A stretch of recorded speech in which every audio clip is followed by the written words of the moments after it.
आज का विषय जो है वो तो बहुत ही इंटरेस्टिंग है। इनफैक्ट दिन की शुरुआत अगर हम भगवान के साथ कर रहे हैं, जैसा लगता है जीवन के हर पल में कहीं ना कहीं उनका अपना प्रभाव रहा है, और इन्हें सारे देवताओं को अगर एक साथ देखना है तो मुझे लगता है मंदिरों से अच्छी कोई जगह हो नहीं सकती है। प्राची जी, आपने इतनी सारी पढ़ाई की है, हमारे मंदिरों में सिर्फ आप घंटियों की आवाज़ या फूलों की महक, भगवान का आशीर्वाद ये नहीं पाते हैं। हमारे मंदिरों में, भारत के मंदिर में, कई बार तो भारत के बाहर के मंदिरों में भी बहुत सारे रहस्य पाए जाते हैं, और उन्हीं रहस्यों की आज हम बात करने के लिए यहाँ पर आए हैं। सबसे पहले तो ये बताइए कि मंदिर, क्या ऐसी संरचना बनाने की शुरुआत कहाँ से हुई थी? कुछ हमारे वेद पुराण कुछ कहते हैं इस बारे में? आपको बहुत अचरज होगा कि वेदों में मंदिर एज सच, मतलब टेम्पल आर्किटेक्चर एज सच ऐसा कुछ जिक्र नहीं है, लेकिन वेदों में ये जो सब निसर्ग के जो जैसे सूर्य देवता है, पर्जन्य है, या अग्नि है, वायु है, इन सब का देवता स्वरूप वर्णन है। तो जब हम अग्नि की पूजा करते हैं, जब वो वेदों में सेक्रीफाइस यज्ञ करते थे, तो उन्होंने जो वर्णन दिया है वही आज हम अग्नि की मूर्ति में पाया जाता है। तो हम ये जरूर कह सकते हैं कि देव देवताओं का मूर्ति शास्त्र का उगम निश्चित ही वेद काल में हुआ था, उनकी चर्चा हुई थी, लेकिन मंदिर स्थापत्य बहुत लेट शुरू हुआ। या हम ऐसा भी कह सकते हैं कि चौथी या पाँचवीं शताब्दी तक हमारे पास अभी एट दिस मोमेंट हमारे पास कोई आर्कियोलॉजिकल सबूत नहीं है कि जिसे हम मंदिर कह सकते हैं। एक बात यह है कि बुद्धिस्ट जो चैत्य गृह थे, ये भी एक थियोरी है कि चैत्य गृह से मंदिर हुआ, लेकिन ये थियोरी सब लोगों ने एक्सेप्ट नहीं की है, इसके लिए क्योंकि महाजनपद काल में हमें चैत्य एज अ मंदिर करके हमें दिखाई देता है। और जो चौथी शताब्दी के, मतलब ईसा पूर्व चौथी शताब्दी के जो संस्कृत नाटक है, उसमें भी हमें मंदिर यह शब्द मिलता है, प्रतिमा निर्माण ये शब्द मिलते हैं, वहाँ के नायक नायिका मंदिरों में जाते हैं, तो लिटरेरी एविडेंसेस तो है ही। हम अगर आर्कियोलॉजी की बात करें तो हमें गुप्त काल से मंदिरों का निर्माण और उसकी डेवलपमेंट दिखाई देती है। यह बात सही है कि जिसे शैलगृह कहते हैं या रॉक कट आर्किटेक्चर कहते हैं, लयान स्थापत्य कहते हैं, वो हिंदू लयन स्थापत्य और बौद्ध लयन स्थापत्य और जैन लयन स्थापत्य हमारे पूरे भारत में पहले से ही था।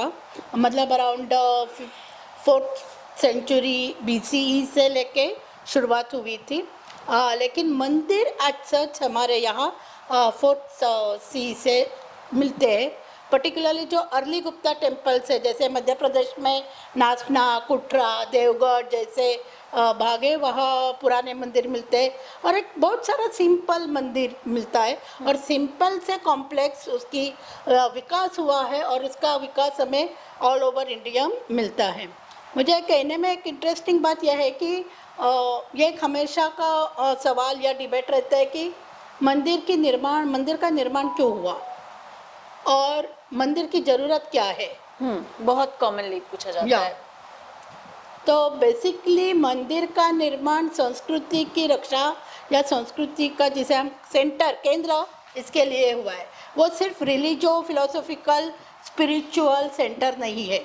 मतलब सिर्फ भगवान की पूजा अर्चा करना, ये जो तत्वज्ञान है हमारा और परमात्मा का जो रिलेशन है, उसके लिए वो तो उसका अहम भाग है ही, लेकिन उसके साथ साथ समाज के सब विभिन्न अंगों के जो लोग हैं, जिसे हम सामाजिक अभिसरण कहते हैं, उसके लिए मंदिरों का निर्माण हुआ था।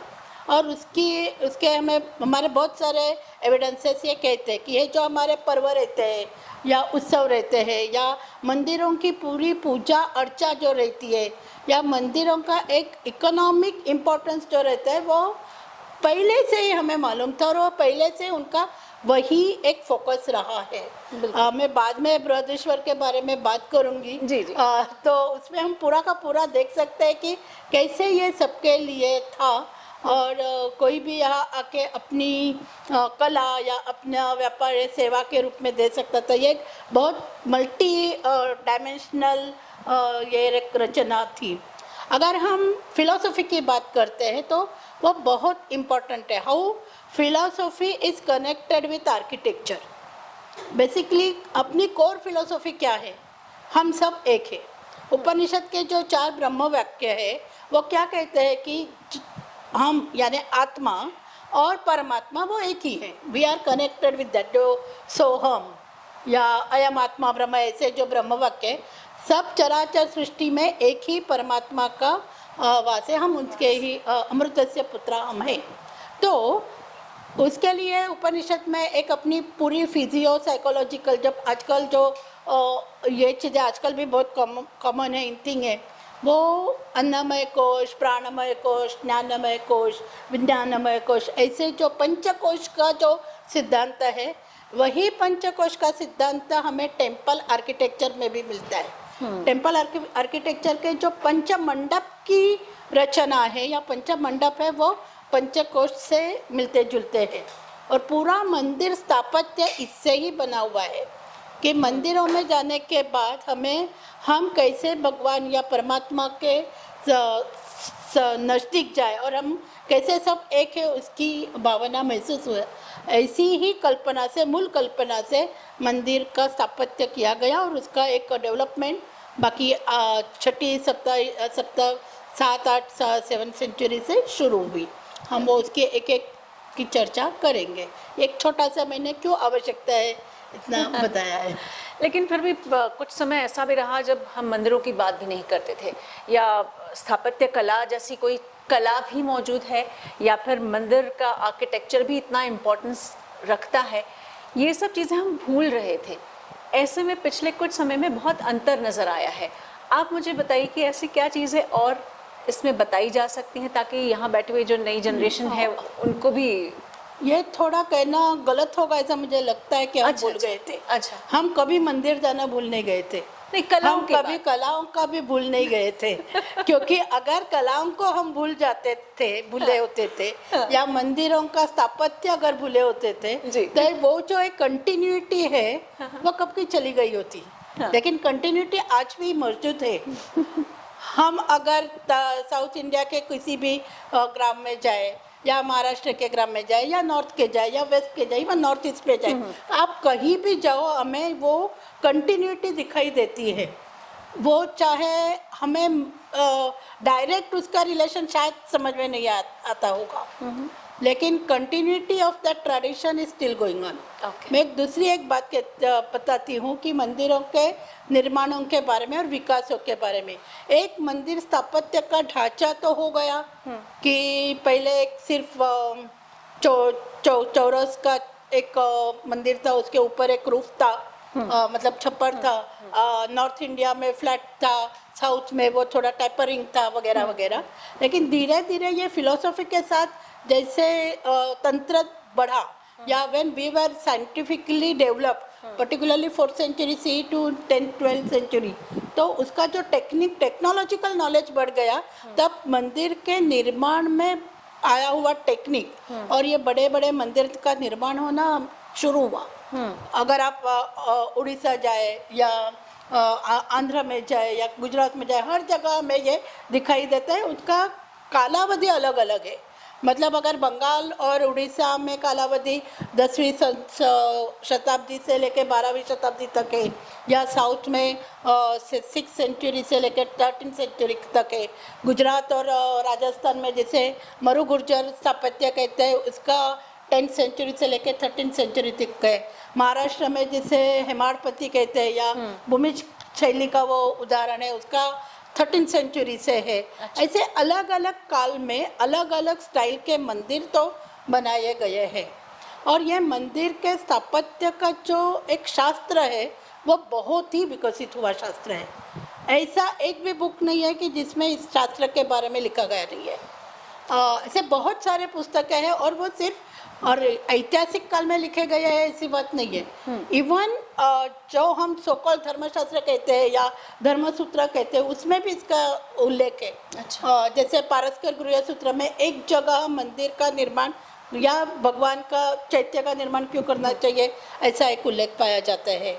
या पुराणों में पर्टिकुलरली अग्नि पुराण, वायु पुराण, मत्स्य पुराण, ये सब पुराणों में मंदिरों का निर्माण कैसे किया जाए, क्यों किया जाए, ये जो अभी उन्होंने बताया कि ज्योमेट्री और ये सब, ये एक शास्त्र करके विकसित हुआ, उसका भी उल्लेख ये सब पुराणों में और उससे ही पहले सूत्र ग्रंथों में था। शुल्वा सूत्र में पूरे की पूरी ज्योमेट्री थी। ये जो था उसका निचोड़ करके उसका एक अप्लाइड रूप हमें ये आर्किटेक्चर में मिलता है। ये पढ़ाई बंद हुई थी क्या? नहीं, पढ़ाई चालू थी। ये जो कंटिन्यूटी है वो बहुत साल तक चालू रही थी। दूसरी और एक बात यह है कि हमारे यहाँ जो शास्त्र थे वो शास्त्र सिर्फ फिलोसॉफिकल शास्त्र नहीं थे, मतलब न्याय, वैशेषिक वगैरह जो षड दर्शन कहते हैं वैसे ही शास्त्र नहीं थे। बीजागणित, अर्थ, ये अरिथमेटिक, ज्योमेट्री, ये एक बहुत विशाल शास्त्र था। जैसे आर्यभट्ट हो, ब्रह्मगुप्त हो, भास्कराचार्य हो, एक बहुत विशाल परिसीमा हमें 4th सेंचुरी सी से लेकर 12th सेंचुरी सी तक दिखाई देती है। और एक अलग अलग डायमेंशन, फॉर एग्जांपल केरला का जो शास्त्र का निर्माण है वो बहुत ही माइन्यूट और डिटेल है और अभी तक वो बचा हुआ है। क्योंकि केरला का अगर आयुर्वेद ले लो या साइंटिफिक शास्त्र साइंसेस ले लो, वो अभी भी बचे हुए हैं। तो ये जो सब है अब हमारा लुप्त नहीं हुआ है, छिपा के रखा गया है शायद, और हम वहाँ तक पहुँच नहीं पा रहे, लेकिन बहुत सारी योजना चल रही है और उससे ये सारे, अभी एक IKS करके आया है NEP में, वो बहुत सारी योजना अलग अलग जगह पे चल रही है। तो बहुत कुछ है, जिसमें जिसका इंटरेस्ट है वो उसकी जांच करे, खोज करे और पढ़े, बेसिकली पढ़े, क्योंकि पढ़ना जरूरी है, ऐसा मुझे लगता है। हम अलग अलग जगह अभी एक मोढेरा टेम्पल की हम बात करते हैं जो कि एक सूर्य मंदिर की बात करते हैं, फिर हम शिव मंदिर की बात करते हैं, अलग अलग गणपति मंदिर की बात करते हैं। तो क्या भगवानों के लिए जो मंदिर बनाए जाते हैं उसमें भी आर्किटेक्चर का अलग अलग रूप होता है, या मंदिर एक जैसे होते हैं लेकिन गर्भगृह में भगवान अलग होते हैं? मंदिरों का स्थापत्य जो है उसके 5 प्रमुख अंग होते हैं। एक तो पहले कंपाउंड, वो कंपाउंड वॉल से सुरक्षित किया जाता है। एंट्रेंस पे गोपुर, साउथ में उसे गोपुर कहते हैं, नॉर्थ में उसे तोरण कहते हैं। तो ये पूरा गेटवे रहता है। फिर आने के बाद एक विजय स्तंभ रहता है। जो अगर विष्णु का टेम्पल है तो वो विष्णु स्तंभ हुआ, ऐसे अलग अलग नाम दिए गए हैं, लेकिन वो कॉमन है। फिर जब हम एंटर करते हैं उसे मुख मंडप या प्रवेश मंडप कहा जाता है। अगर शिवा का टेम्पल है तो वहाँ नंदी रहता है, तो इसके लिए हम नंदी मंडप कहते हैं।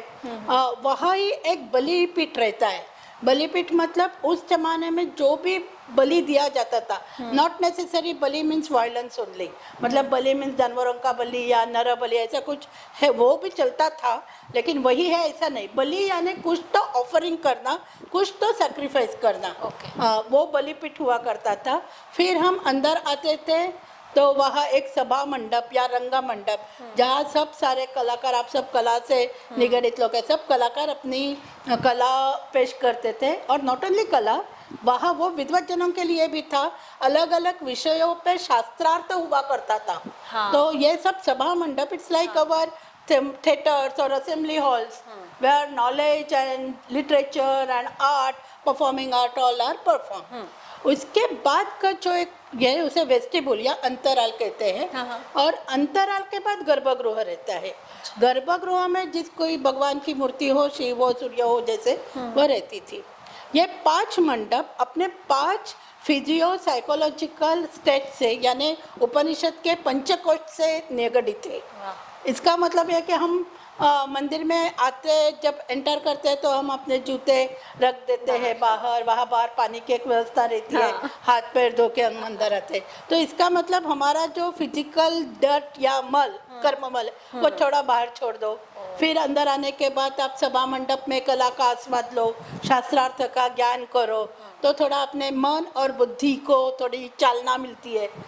फिर उसके बाद हम जब अंतराल में आते हैं, अंतराल का एक वैशिष्ट्य यह है कि अंतराल में कुछ भी स्पेस के हिसाब से निर्वात कहा जाता है, मतलब there is no particular form और anything. It is now that is a place where you have forgotten your physical existence and now you are entering into Garbhagruha, so you are in contact with the deity. अच्छा, और वहाँ की जो स्थापत्य की जो रचना है वो भी ऐसे रहती है कि अंतराल के ऊपर हाँ। कोई भी छज्जा या कोई भी ये नहीं रहता है. So it is a direct connection in between the mortal world and immortal world. Wow, And then we enter into गर्भगृह. गर्भगृह हमेशा नीचे रहता है तो हमें थोड़ा विनीत रूप से झुक के नीचे हाँ. अंदर जाना पड़ता है. हाँ. और फिर वहाँ जो आपकी इष्ट देवता है उसकी मूर्ति और उसका जो पूजा अर्चा है, उसके मेडिटेशन है, whatever it is there. ये हुआ अंदर की रचना. बाहर की रचना भी बहुत इंटरेस्टिंग रहती है. उसका आर्किटेक्चर जैसे जो पाया रहता है यानी बेस रहता है उसे जगती कहा जाता है और उसके ऊपर के जो टेम्पल वॉल्स कहते हैं वो मंडोवर कहा जाता है. अच्छा, मंडोवर में जो माइथोलॉजी दिखाई देती है वो माइथोलॉजी उस पर्टिकुलर देवता की ही होती है और ये सब आगम ग्रंथों में लिखा हुआ है. ऐसे बहुत सारे स्कॉलर्स है कि जो बता के शिल्प मंडोवर के शिल्प बता सकते हैं कि ये टेम्पल इस आगम से इस शास्त्र के अनुसार किया गया है. ओ, जैसे अंबरनाथ आप शायद गए होंगे. अंबरनाथ हाँ. में शिव मंदिर है. हाँ. अमरेश्वर मंदिर है. मेरी एक सीनियर प्रोफेसर है डॉक्टर कुमुद कानिटकर. उन्होंने उनके ऊपर काफ़ी काम किया है और उन्होंने ये साबित किया है कि अंबरनाथ मंदिर जब शिलाहार काल में बनाया गया वो किरण आगम करके एक शैव आगम है उसके ऊपर से बनाया गया है. तो इतना डिटेल नॉलेज आगमों में और वास्तुशास्त्र के ग्रंथों में हुआ करता था. हाँ. और उससे हमें ये सब पता चलता है. मंदिर का जो कलश रहता है यानी शिखर रहते हैं वो भी इंटरेस्टिंग है. उस टाइप के अनुसार हम बता सकते. There are 3 types. वो जो नॉर्थ में रहते हैं उसे नागरी कहते हैं. नागरी, हाँ. सेंट्रल में है उसे भूमिज कहते हैं और साउथ में है उसे द्रविड़ कहते हैं. हाँ. अभी मोढेरा का जो मंदिर है, मोढेरा का मंदिर मरु गुर्जर स्टाइल का है और उसका जो टाइप्स ऑफ शिखर है वो नागर और भूमिज का मिक्स जिसे वेसर कहा जाता है. अच्छा. वो स्टाइल का है. बृहदीश्वर का है वो द्रविड़ी स्टाइल से बनाया हुआ है. तो ऐसे अलग अलग शिखर रहते हैं. उसके भी एक काम करते हैं. इस सब में एक बहुत ही महत्वपूर्ण भाग जो है जो मुझे लगता है भारतीय संस्कृति का निचोड़ है. मतलब दिस इज द कोर. जैसे हम अपने व्यक्ति और परमात्मा एक है ऐसा हम कहते हैं वैसे पूरा का पूरा टेम्पल इज लाइक का वास्तु पुरुष का अप्लाइड थिंग्स. तो वो जो आर्किटेक्ट के स्टूडेंट है या टेम्पल मंदिर स्थापत्य के स्टूडेंट है जब वो स्केच बनाते हैं वो इधर एक सोया हुआ वास्तु पुरुष बनाते हैं या एक खड़ा हुआ वास्तु पुरुष बनाते हैं और उस हिसाब से मंदिर के जो अलग अलग अंग रहते हैं उसके देते हैं. इसे संस्कृत में अंगाअंगी संबंध कहते हैं यानी body politic. So this is a vastu पुरुष, दिस इज अ भगवान who is residing in this particular temple. और उस हिसाब से उसके अंग बॉडी पार्ट्स दिखाए जाते हैं. So this all are discussed in our Vastushastra ग्रंथास. वास्तुशास्त्र मतलब सिर्फ दिशाओं का ज्ञान नहीं. वास्तुशास्त्र मतलब जिसे हम देश काल सात्म्य कहते हैं यानी ज्योग्राफी, एस्ट्रोलॉजी, खगोल भौतिकी या चुंबक मतलब geology also. All this different शास्त्रास आर हैव कम टुगेदर और उसके हिसाब से उसमें हमारे ये सब शास्त्रों में भूमि परीक्षण कैसे करना, कहाँ मंदिर बनाना चाहिए, इतना डिटेलिंग है, माइन्यूट डिटेलिंग है. हम कहीं भी जाके मंदिर नहीं बना सकते. हम कहीं भी जाके अपना घर नहीं बना सकते. तो वो जो राजाओं को सपने में आता था कि यहाँ मतलब स्टोरीज है. अच्छा. कि यहाँ वो एक गाय आती है और गाय द काऊ मिल्चे सो वो दिखता है तो वहाँ कुछ मंदिर भगवान का मूर्ति वो या माता रानी का एक स्वयंभू मंदिर है पिंड ऐसा. ऐसे बहुत सारे स्टोरीज है. स्टोरीज मतलब रस घोलती है. और हाँ या अच्छा, बहुत सारे मंदिरों में आपने और कई सारे लोगों ने मैंने भी महसूस किया है मंदिर में जाते हुए आपको बहुत रोना आता है. क्या वो आर्किटेक्चर की वजह से होता है? क्या वो आर्किटेक्चर सपोर्ट करता है इस वजह से होता है? नहीं, आर्किटेक्चर सपोर्ट करता है वो एक चीज़ है लेकिन उससे ज़्यादा मुझे ये लगता है क्योंकि ऑन द बेसिस ऑफ वास्तुशास्त्र ग्रंथ एंड ऑल अदर शास्त्रिक ग्रंथ जो रिचुअल्स वहाँ किए जाते हैं उसका वाइब्रेशंस वहाँ होते हैं. क्योंकि उस जमाने में बहुत अलग अलग तरीके के रिचुअल्स वहाँ हुआ करते थे, और वो रिचुअल्स के वजह से वो positive energy, sometimes negative energy और sometimes direct different kinds of vibes वहाँ अभी भी मौजूद है। जिनकी जितनी सेंसिटिविटी है उसको उतना प्रतीत होगा, क्योंकि it is after all energy, भगवान यानी एनर्जी। Energy, correct. तो ये सब होता रहता है इसमें। I will give you one example. उसकी जो रचना रहती है ना वास्तुशास्त्र की, वो भी हमें किस मंदिर का निर्माण करना है और किस आगम से निर्माण करना है उसके ऊपर आधार रहते हैं। आप में से बहुत सारे लोग एलिफेंटा गए होंगे, घारापुरी। तो घारापुरी एक पाशुपत शैव केव है, गुफाएं है। तो वहाँ पाशुपत के हिसाब से, पाशुपत मत के हिसाब से पूरा हॉल और ये सब मूर्तियों की रचना, उसका क्रम बनाया गया है। तो उसका जो बाजू का जो एरिया है जो 64 क्यूबिकल्स है, और वो वहाँ 64 क्यूबिकल्स में पूरे एरिया में रिचुअलिज्म हुआ करता था। तो आज भी जो बहुत सारे सेंसिटिव लोग होते हैं उनको वहाँ महसूस होता है, वो एनर्जी वहाँ महसूस होती है। क्योंकि मेरे बहुत सारे स्टूडेंट समझा आ जाते हैं कि मैडम यहाँ कुछ अलग लग रहा है, ऐसा बोलते हैं। तो ये इससे फायदा होता है, नुकसान होता है, दोनों होता है। It depends on our own aura, it's our own psyche. So it is up to our own, क्या कहते हैं हम, whether we are inclined to spirituality और नॉट, वो अलग अलग बात है, वो विषय नहीं है। हमें उसमें से शास्त्र क्या है वो देखना है। बिल्कुल। साइंस एंड टेक्नोलॉजी कितनी डेवलप थी और उसका एक सोशो इकोनॉमिक इम्पैक्ट का रहा, इस हिसाब से हमें मंदिरों का अभ्यास करना चाहिए, ऐसा मुझे लगता है। हमने भी त्रिपुरा का जो उनकोटी वो संरचना भी देखी है। वो तो मंदिर नहीं है, लेकिन वो भी उतनी ही रहस्य से भरपूर है। क्या इसका कोई जिक्र है? बेसिकली जो पंच महाभूत है, वो पंच महाभूत ही भगवान या मंदिर स्थापत्य में होता है। अच्छा। और नॉट नेसेसरी आप मंदिर की आर्किटेक्चरल रचना करें, कोई भी एक वृक्ष भी अपना देव भगवान हो जाता है। हाँ, आपको शायद मालूम होगा कि ये हमें कम्युनिटी हिस्ट्री में होता है। हमारे पूर्वजों को बात कि हमारा देव जैसा है वैसा हमारा एक वृक्ष है, वैसे हमारा एक पक्षी रहता है, वैसे हमारा एक पशु रहता है। और वो कहते हैं कि नहीं, इस पशु को तुम खाना नहीं, इस वृक्ष के कभी पान और फूल तोड़ना नहीं, ऐसे वो हम बोलते रहते हैं दादा दादी को। ये कुछ वृक्ष ही तो है, क्या फर्क पड़ता है। हर आदमी के लिए अपना अपना एक ऑल दिस नेचर का ये दिया गया है, मतलब it is a oral tradition for their preservation. तो वैसे ही भगवान कहीं भी हो सकते हैं, और ये एक आदिम संस्कृति की एक देन है। Basically there is no difference among tribal society, rural society, urban society, nothing. ये हमने अपने अभ्यास के लिए बनाए, हमने मतलब ब्रिटिश या यूरोपियन लोगों ने बनाए हुए टुकड़े हैं, 3 अलग अलग सोसाइटी के टुकड़े, ताकि उनको अच्छे से समझ में आए। नहीं, उनका कहना है कि इन तीनों को आपस में झगड़ा करो। ये अच्छा है। तो उनकी एनर्जी उसमें ही जाएगी। लेकिन ये जो उनकोटी जो मंदिर है, वो वहाँ के जो लोकल स्टाइल है, जिसे हम वनवासी कहते हैं, या जो फॉरेस्ट में रहने वाले वनचर लोग हैं, उनकी एक संस्कृति है, उनकी और कला है, उनका वो रिप्रेजेंटेशन है। और वो हमें बहुत सारी जगह दिखाई देता है। हमें शायद पता नहीं होगा कि हम जो अपने बालाजी के यहाँ जाते हैं, वो भी पहले एक जंगल वनवासी लोगों का देवता, और वो पूरा का पूरा वो तिरुमलाई है, वो पूरा का पूरा माउंटेन एज अ गॉड ऐसा था। और वहाँ से वो विकसित होकर अभी एक वो बड़ा देवस्थान और ये सब हो गया है। ऐसे ही Unakoti is a very, we don't call it as a primitive art, it is a very developed art.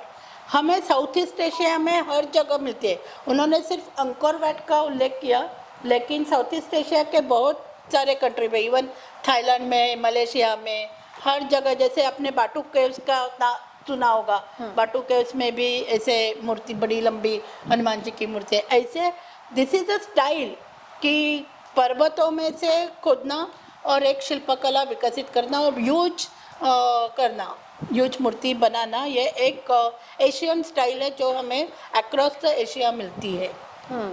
So it is a very important, and that's why it is UNESCO heritage monument.